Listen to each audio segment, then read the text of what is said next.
Artificial wombs versus natural birth. Which is better? Welcome back to School of Soul. I'm Adeline Atlas, 11 times published author.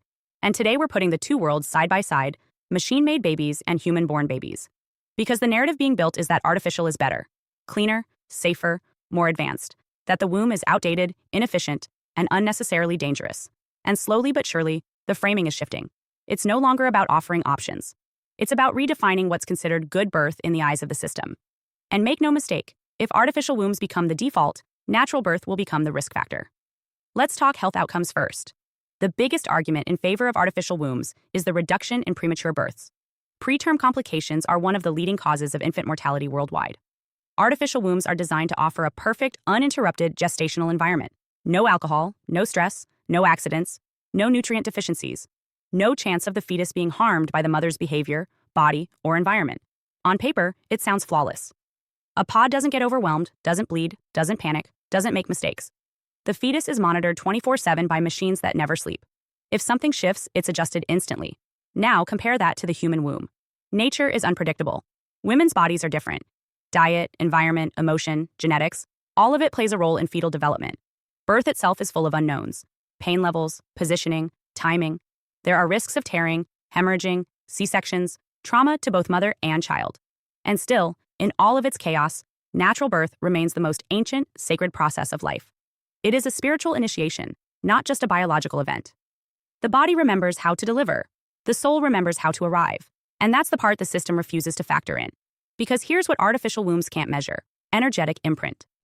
A baby in the womb feels vibration, hears the mother's voice, syncs with her heart. The nervous systems communicate. Hormonal shifts shape the child's ability to regulate emotion. The womb is not just a chamber, it's a classroom.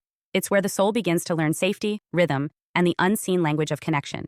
No matter how perfect the fluid or stable the temperature, a machine cannot simulate maternal frequency.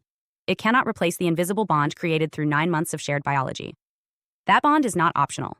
It forms the foundation of human attachment, empathy, and emotional depth. When a baby is born through natural labor, especially unmedicated labor, it passes through something wild, powerful, and real. It's a threshold, a veil. It's not just born into the world, it breaks into it. That struggle is a kind of first breath, a challenge that activates the body. And for the mother, it's the same. There is pain, but there is also power. There is transformation.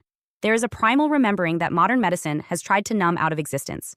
So now we're being told, forget the struggle, forget the mess, let the machine handle it. And what that does, quietly, is turn birth into a performance metric. Measurable, optimizable, and eventually, upgradable. Why risk a baby being born upside down or with cord complications when a pod can deliver it sterile and scheduled? Why trust instinct when you can trust programming? But here's the question. No one's asking, what if struggle is part of the blueprint? What if the process of birth, with all its pain and unpredictability, is actually necessary for a soul to root into the body? What if the pressure of the womb, the contractions, the passage through the canal, the skin-to-skin touch, what if that's what anchors a child's energy to this plane? You remove that, what arrives? Here's another issue. Data. The children born from artificial wombs will be the most studied humans in history. Their entire development tracked by sensors, cameras, biometric feedback, and genetic logs. Every blink, every breath, every reflex will be uploaded and analyzed. That child will never be anonymous, never unrecorded. From the moment of conception, it is a data point. That's being framed as progress, but it's surveillance, and the child has no say. There's also the cultural impact to consider. When artificial birth becomes normalized, natural birth will slowly become niche. At first, it'll be labeled traditional, then risky, then irresponsible. Midwives will be phased out, home births outlawed, natural pregnancies discouraged or penalized.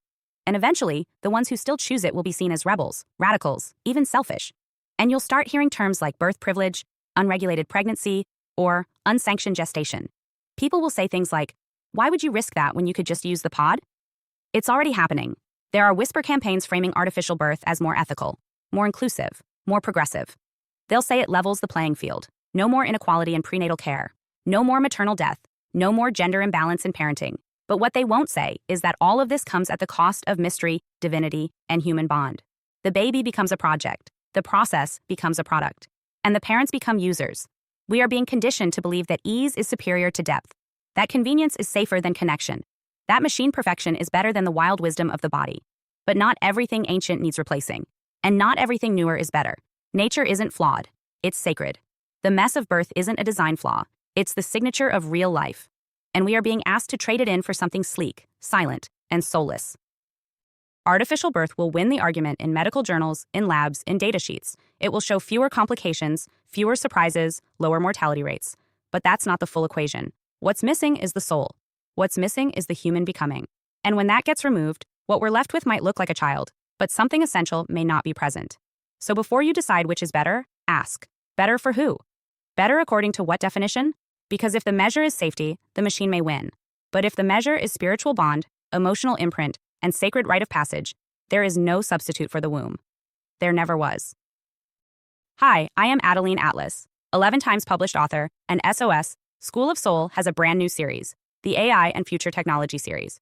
Look, you know the world is changing, and no, it's not going back to normal. Normal is over, and what's coming next is beyond anything we were prepared for.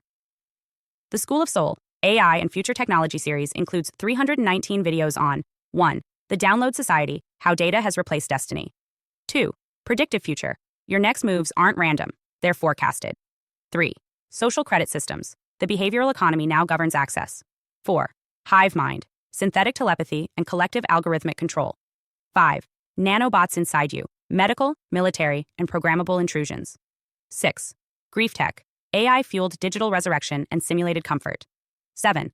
Uploading Your Mind, Consciousness Transfer and Data-Based Identity. 8. Deep Fakes plus AI Clones, The Replication of Reality and Identity Theft. 9. Quantum Humans, The Merger of Biology with Quantum Systems. 10. Digital Afterlife, Where Your Data Goes When You Die. 11. Resurrection Science, Reviving Life Through Synthetic Methods. 12. Immortal Science, The End of Death as We Know It. 13. Longevity Science, Gene Editing, Anti-Aging, and Bio-Upgrades. 14. Designer Babies, Engineered Perfection Before Birth. 15. Artificial Wombs, Birth Decoupled from the Female Body. 16. 3D Printing, Printing Organs, Limbs, and even humans. 17. The Humanoid Era, The Rise of Synthetic Beings Among Us. 18. Legacy Humans, The Slow Phase-Out of Unmodified Analog People. 19. Smart Cities, Algorithmic Environments That Watch and Decide. 20. Cloud-Based Societies, Citizenship Without Borders or Bodies. 21. Hackable Humans, Emotion, Memory, and Behavior Under Code. 22. Biometric Scanning, Your Body is Your Password and Your Prison. 23. Sex Tech, Intimacy Reprogrammed by Machines. 24. Extinction of Gender, Fluidity, Deletion, and Design of Identity. Every topic is fully explored with real-world technologies, patents, case studies, ethical analysis, and future forecasts. These aren't someday discussions. This is already happening. Join the SOS School of Soul Vault to overstand the future before it's implemented on you.